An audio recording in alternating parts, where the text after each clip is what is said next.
నమస్తే రమ్మగారు. నమస్తే జయ. మనశ్శాంతి కావాలి, ఏం చేయాలి? ఎక్కడ దొరుకుతుంది? బజార్ వెళ్ళి కొనుక్కోవటమే. చెప్పండి రమ్మగారు, ఏ బజారు, ఏ మార్కెటు, ఎంత రేటు ఉందో చెప్తే అందరం కొనుక్కుంటామేమోనండి. బహుశా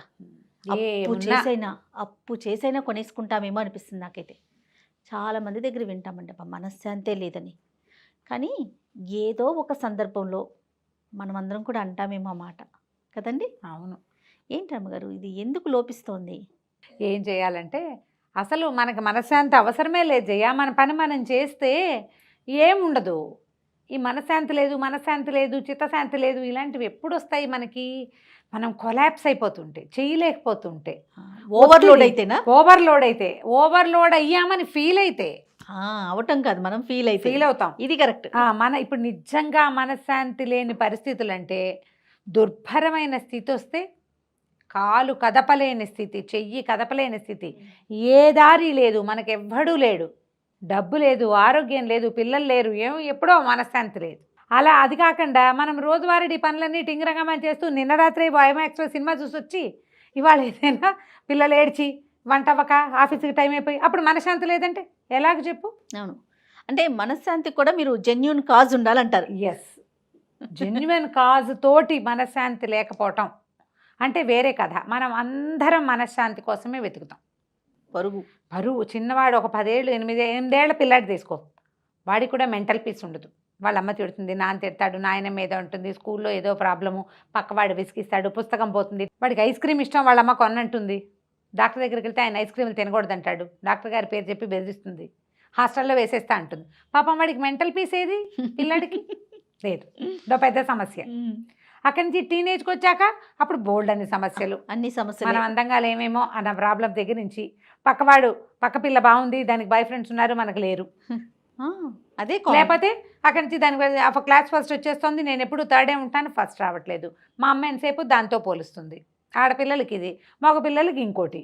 పిల్లల్లో కామన్గా ఉండేవి ఏమిటి? టీనేజ్ పిల్లల్లో ఒకటి మార్కులు, ప్రెషరు, స్కూల్లో ప్రెషరు, కాలేజీలో ప్రెషరు, పేరెంట్స్ ప్రెషరు, అది కాకుండా వాడి సొంత శరీరం మీద వాడికి వచ్చేవి. వాడికి మెంటల్ పీస్ లేదు, మనశ్శాంతి లేదు. పాపం ఉద్యోగాలు రాకపోతే మనశ్శాంతి ఉండదు, వచ్చాక సరిగ్గా పెర్ఫార్మెన్స్ లేకపోతే మనశ్శాంతి ఉండదు. అదొక బ్రహ్మ పదార్థం, దాని మీదే మనం మాట్లాడుకుంటాం. మనం చెయ్యాల్సింది సరిగ్గా చేసి ఏదైనా ప్రాబ్లం వస్తే దాన్ని హ్యాండిల్ చేసేందుకు కావలసిన క్షమత ఉంచుకుంటే మనశ్శాంతి ఆటోమేటిక్గా వస్తుంది. పట్టాభిరామ్ గారిది ఓ పుస్తకం చదివాను నేను. అయితే ఆయన ఒక మనశ్శాంతి గురించి ఒక కథ రాశారు.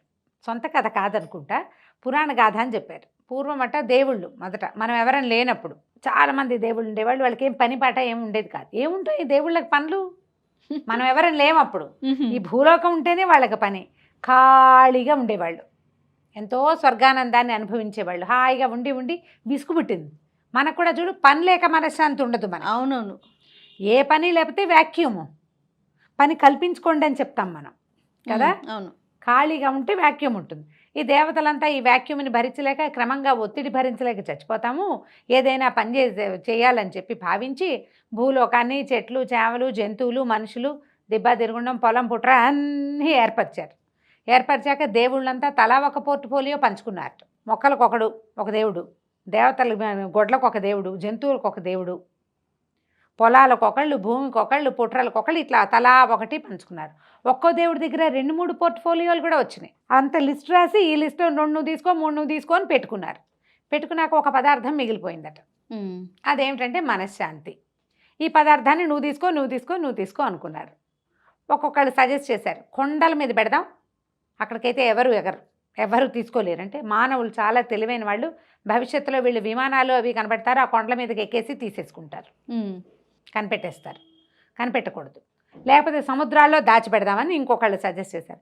వాళ్ళు ఏం తెలివి తక్కువ వాళ్ళ, రేపొద్దున మానవులు ఏం చేయబోతారంటే షిప్పులు, సబ్మెరైన్లు కనిపెడతారు, అగాధంలో ఉన్నా కూడా తీసేస్తారు. కాబట్టి ఇది కూడా తీసేస్తారు. పాతి పెట్టినా తవ్వేస్తారు. పాతి పెట్టాం భూమిలో, వీళ్ళు ఎక్కడెక్కడి మైన్స్ లాగేస్తున్నారు మన వాళ్ళు. భూమిలో ఇంత ఇనుముందంటే చాలు, దాని మీద కోట్ల కొద్ది వ్యాపారం జరుగుతుంది, 100 కొద్ది ఎకరాలని తవ్వి అవతల బారేస్తారు. ఏం చేద్దాం? ఈ మనశ్శాంతి అనే బ్రహ్మ పదార్థాన్ని ఎక్కడ పెట్టాలని ఆలోచిస్తే ఒక కుర్రదేవుడు సలహా చెప్పాడు, ఎక్కడో పెట్టద్దు, మానవుల మెదడులోనే పెడదాం. వాడు ప్రపంచమంతా వెతుక్కుంటాడు, వాడి చచ్చినా దొరకదు. సూపర్. ఎవడు తన లోపల వెతుకుతాడో వాడికి దొరుకుతుంది. వాడి మనశ్శాంతే వాడి పొందుతాడు.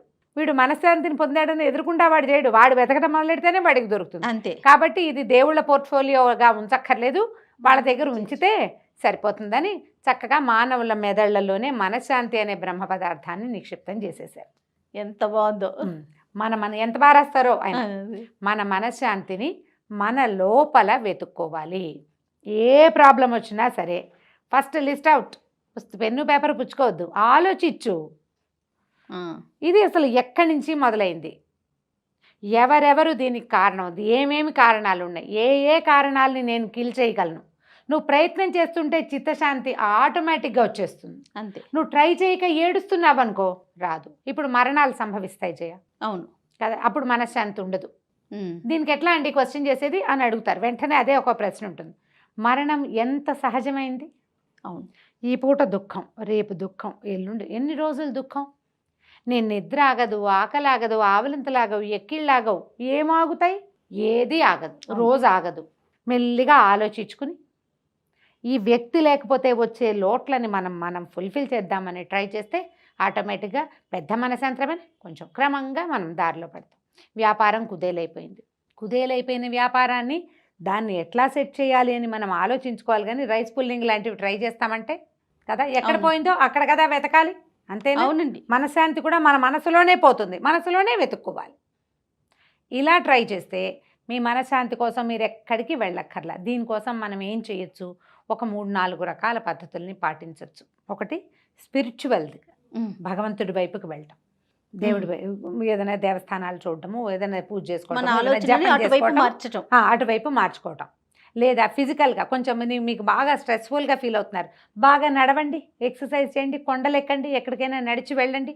మెల్లిగా ఫిజికల్గా కొంత మనం యావగేట్ అయితే కొంచెం తగ్గిపోతుంది. తర్వాత ఎమోషనల్గా దేనితోటైనా అనుబంధం పెంచుకోండి. కొత్తగా ఇంట్లో ఎవరో మరణించారు, ఇంట్లో ఒక కుక్క పిల్లనో పిల్లనో తీసుకురండి. లేదా ఎవరో దూరపు మేనత్త మా ఇంటికి వచ్చి ఉండు, పెద్దదానివి, మా ఇల్లు ఖాళీగా ఉంది, మా నాన్న అమ్మ లేక మాకు బాధగా ఉందని ఎవరైనా వాళ్ళతో ఎమోషనల్గా కనెక్ట్ అవ్వండి. ఒక రిలేషన్ని బిల్డ్ చేసుకోవటం ఏదైనా సరే. తర్వాత మెంటల్గా అంటే మనం ఏం చేయాలి ఆలోచించుకుని మన కోసం మనం ఏదైనా ప్రాణాయామం చేయటం, శరీరంతో చేయగలిగే శ్రమ చేయటం, శ్వాసల మీద ఆసక్తి చూపిస్తూ వాటి మీద కొంచెం ఆలోచించుకుంటూ వాటి మీద కనుక మనం వర్కౌట్ చేసినా కూడా మెల్లిగా inner peace, plenty of oxygen ఇస్తే ఇన్నర్ పీస్ కనపడడం మొదలు పెడుతుంది. రాదు, వచ్చేదు, మొదలు పెడుతుంది. క్రమంగా మీరు అందులోకి వెళ్ళటం మొదలు పెడతారు. మనని మనం తరిచి చూసుకోవటం ఒకటి అలవాటైతే మనశ్శాంతి ఎక్కడో ఉండదు, అంతే, లోపలే ఉంటుంది. అంతే. సూపర్ రమ్మ గారు, నమస్తే. నమస్తే.